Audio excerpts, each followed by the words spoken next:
On va résumer le troisième chapitre du livre La ferme des animaux de George Orwell.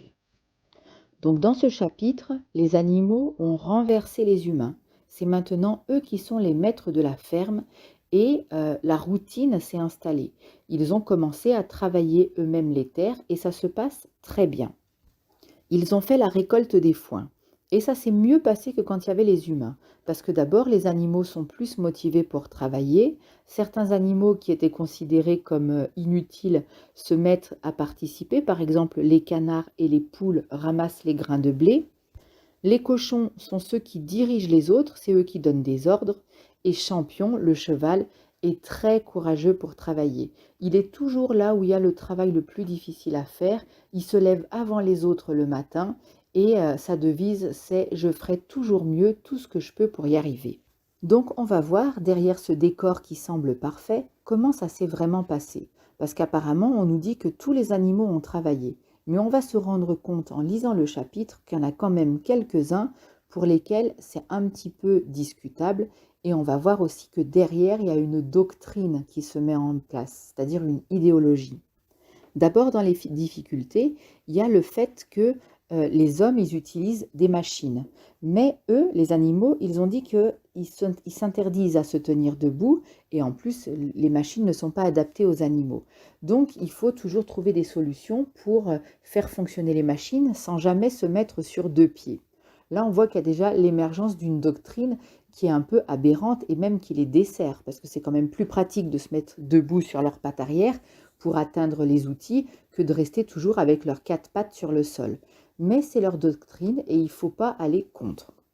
Donc on nous dit que personne ne vole jamais rien. Par exemple, il y a 5 boisseaux. Des boisseaux, c'est des unités de mesure, donc c'est des genres de seaux, qui ont été remplis avec le blé simplement en ramassant les grains perdus. Mais les poules et les canards qui ont ramassé ces grains perdus ne les ont pas mangés, parce que chacun reçoit sa ration et chacun respecte ce qui lui est dû, personne ne vole jamais la collectivité.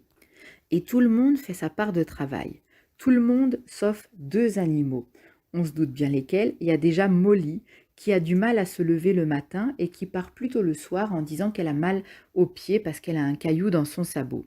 Et il y en a une autre, c'est la chatte. La chatte, elle est jamais là au moment de travailler, mais elle est toujours bien présente au moment de manger. Et elle est tellement gentille, tellement mignonne, que chaque fois quand elle donne ses excuses, tout le monde la croit parce qu'on ne remet jamais en cause ce qu'elle dit.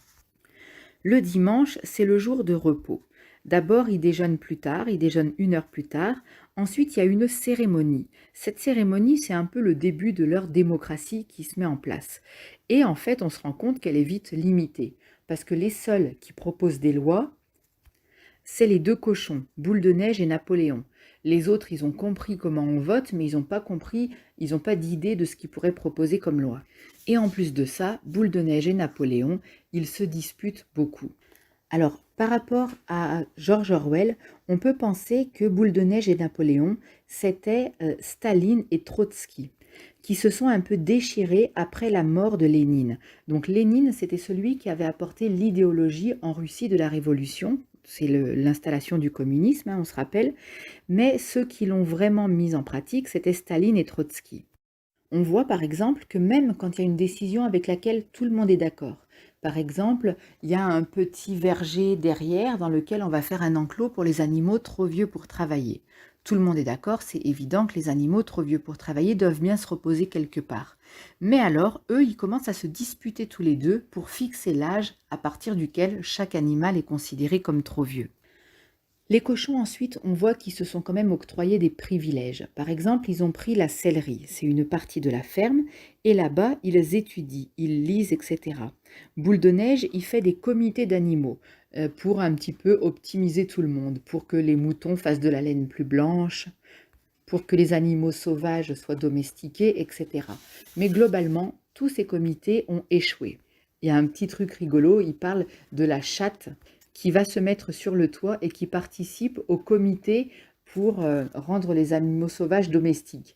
Et du coup, les moineaux, ils se tiennent à bonne distance de la chatte, et quand elle leur dit « Allez, venez, vous pouvez vous mettre sur mes pattes, je vous promets que je ne vous mangerai pas », les moineaux, ils disent « Oui, oui », mais ils restent bien à distance. Et on voit quand même un petit peu que, l'air de rien, malgré leur bonne volonté, il y a quand même certains instincts qui restent. Les animaux sauvages, globalement, ils acceptent les privilèges, ils veulent bien qu'on leur partage la nourriture, mais ils refusent de participer au travail collectif parce que c'est pas dans leur nature. Ensuite, on va parler un petit peu de l'alphabétisation, parce que les cochons ont décidé que tout le monde devait apprendre à lire. Mais là encore, ils vont se rendre compte qu'il y a une certaine limite, c'est-à-dire qu'il y a quelques animaux qui vont en être capables. Donc les cochons, on sait, eux, ils arrivent tous très bien à lire et écrire, hein, ils sont considérés comme les plus intelligents des animaux, ceux qui ont pris le pouvoir. Les chiens, eux, ils arrivent à lire, mais ça ne les intéresse pas. Une fois qu'ils ont lu les 7 commandements, ils ne veulent pas lire plus que ça. Muriel, la chèvre, elle aime bien lire et elle va chercher souvent des morceaux de journaux dans les ordures et elle fait la lecture aux autres animaux. On a Benjamin qui trouve, lui, de son côté, que il sait rapidement lire, mais que rien n'est intéressant et rien ne vaut la peine de lire. Champion, qui est adorable et qui fait tout ce qu'il peut pour essayer de lire, n'y arrive pas. Il ne connaît que les lettres A, B, C et D, et parfois il peut retenir E, F, G, H, mais quand il a mémorisé E, F, G, H, il a oublié A, B, C, D. Donc il se contente avec son sabot, très sérieusement, très régulièrement, de s'entraîner à écrire les premières lettres de l'alphabet. On voit bien que Champion, malgré tout son courage, ne sera jamais capable d'apprendre à lire. Là, c'est une vision un petit peu pessimiste qu'a George Orwell de considérer que dans la population, il y a des personnes qui ne pourront peut-être jamais s'élever au-dessus d'une certaine limite. Par exemple, les animaux sauvages représenteraient peut-être une partie de la population qui seraient peut-être plus des gens marginaux ou dans la délinquance, qui, d'après lui, ne pourront jamais participer au collectif. Ou alors, d'autres, comme Champion, ne seront jamais capables de faire autre chose que d'être utilisés comme des bêtes de somme, parce que pour eux, l'apprentissage de la lecture est inaccessible. On a Molly, elle, qui est toujours prétentieuse comme elle n'apprend à écrire que son prénom, et ensuite elle l'écrit avec des brindilles, elle le décore et elle le regarde. Donc finalement, les cochons, ils finissent par se dire que tout le monde ne pourra pas apprendre à lire et à écrire, ni retenir les 7 commandements. Donc, ils font quelque chose de très simple. Ils simplifient à une seule règle. 4 pattes, c'est bon, 2 pattes, c'est pas bon. Les oiseaux, ils sont un petit peu fâchés parce qu'eux, ils marchent sur 2 pattes. Mais là, ils vont leur retourner le cerveau, ils vont leur dire: «Oui, mais vous, vos pattes, c'est des ailes, donc elles vous servent à vous envoler, donc vos membres avant ne sont pas des mains, et c'est avec les mains que les hommes font le mal, donc vous, vos ailes sont comptées comme des pattes». Ce qui nous montre bien, d'après George Orwell, que quand on a envie de coller la loi à tout le monde, on trouve comment la tordre dans tous les sens pour qu'elle rejoigne son idéologie.